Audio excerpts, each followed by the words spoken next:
চলো আজকে তোমাদের সঙ্গে একটা ছোট্ট গল্প শেয়ার করে নিই। আমি থাকি বৈদ্যবাটি নিমাই তীর্থ রোডে।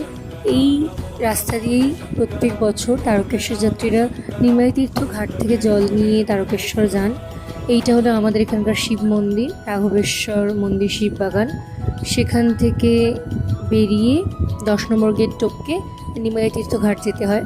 এই সময়ে ভীষণ ভিড় থাকে, কিন্তু আজকে সকালের দিকে একটু ফাঁকা ছিল।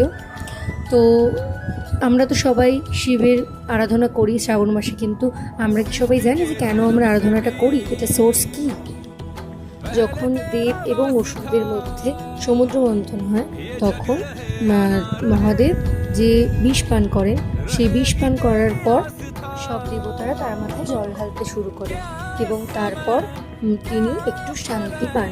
এবং তাই বলা হয় যে এই সময় বাবার মাথায় জল ঢাললে পূর্ণ লাভ হয়। তো এইটা হচ্ছে